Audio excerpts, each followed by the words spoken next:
were checking over yesterday, that was basically converting simple units. And today our objective, would someone like to read it? Raise your hand and tell them. Jocelyn, go ahead. For very complex units, using dimensional analysis. Good. Okay, so let's talk about what the difference first is between a simple unit and a complex unit. What's an example of a simple unit? Centimeters.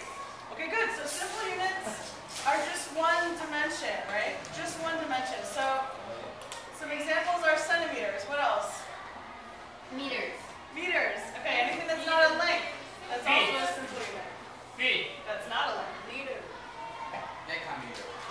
Okay, how about Kilometers. liters? Remember our song? Meters, liters, and grams.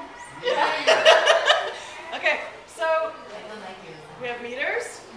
We have. Okay, so what's a simple unit involving liters? Just liters, right? Liters. So that song that we did at the beginning of the year is a good reminder that these are all examples of simple units. So a complex unit, In milligrams. milligrams, good, that's another simple one, okay? Complex units, what are some examples? Kilograms. So kilograms Kilometers. and kilometers are all still simple units. A complex unit involves like a fraction. Feet. Okay, so, what? Meters per second.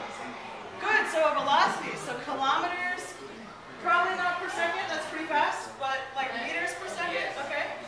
Meters per second, good. What else? Newtons or meters. Okay, that's a physics unit, right? So that is a unit of pressure. I don't know. No, it's the unit for gravitational something. Okay, so newtons per meter squared. Okay, so there's a fraction involved there. It's a force over an area, right? So that sounds like a pressure to me. It's m times the n times m squared over kilogram squared. Well, that's definitely complex. What is it? N times m Over, kilogram squared. like that? Yeah. Okay. Other examples of complex units we've used in chemistry. Kilometers per hour. Okay, good. Meters per centimeter. Light years per second. Light years per second, if we're talking about, yeah, something really exciting, like in space. What else? There's one that we use, I wrote this on some of your corrections. I said use density as a conversion factor, right? So density is a complex unit, right? So density is what? Over what? Okay, so centimeters cubed is a volume. Good, so it's a mass over a volume. So we could say grams per centimeter cubed, etc. Okay? What's another example of units for density?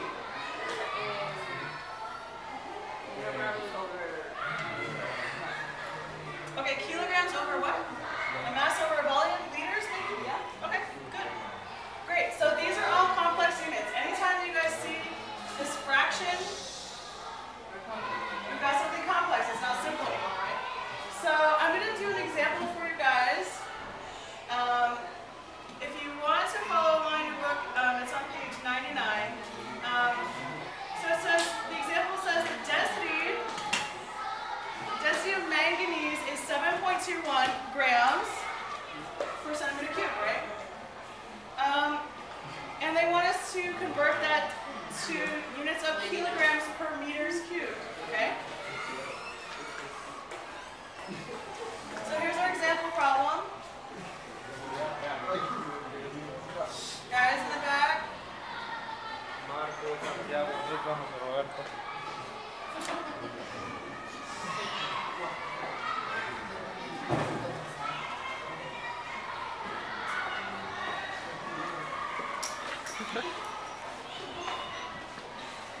And we need to convert it to kilograms per meter cubed, okay? Okay, when we were converting simple units, we talked about writing out a plan to get from one unit to another and what conversion factors we needed to go through, what steps we needed to pass through to get to the end. So it's the same thing with complex units, except we have two paths. So one, we're going from grams to kilograms, and the other, we're going from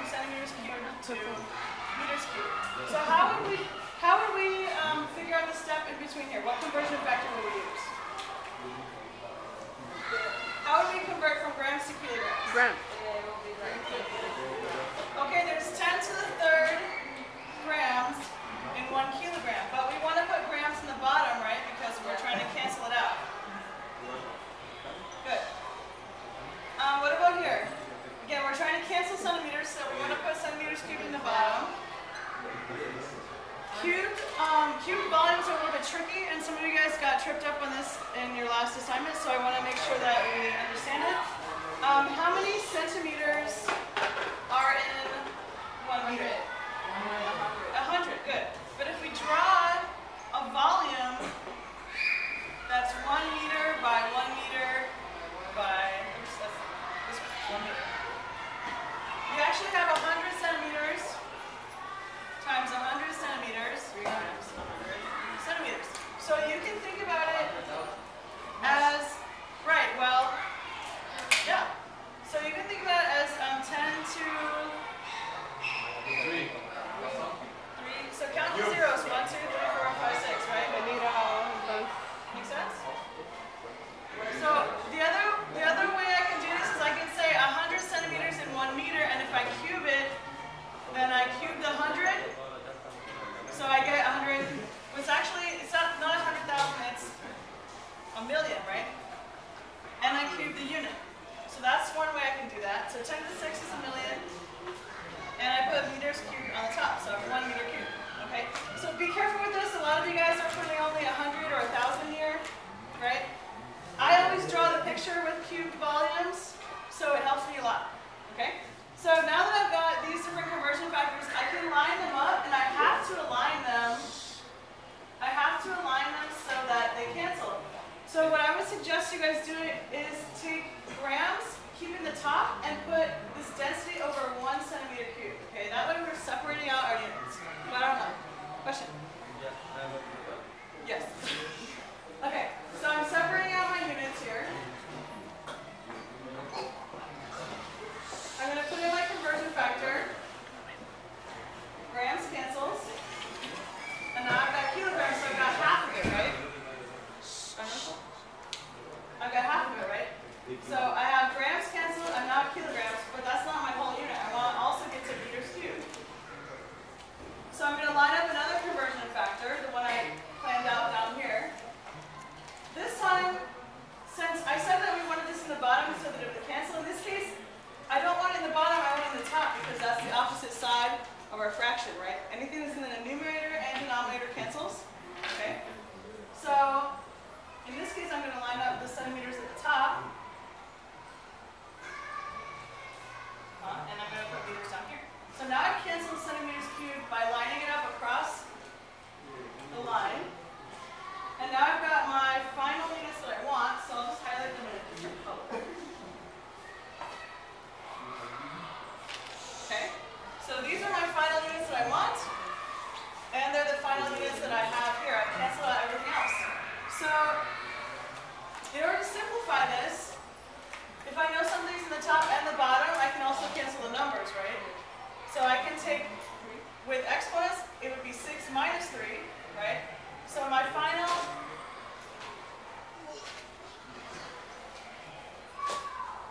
units are kilograms, right?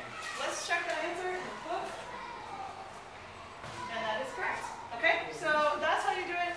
If this helps you to plan these steps out beforehand, that's fine. Just again, be careful about putting it in the correct orientation when you get time to do the work, because you want to make sure everything cancels and is in the proper place. If you, for some reason, switch things around, your answer will be the inverse. So you're going to have to either rework it or divide 1 by your answer, right? To get the opposite. Okay?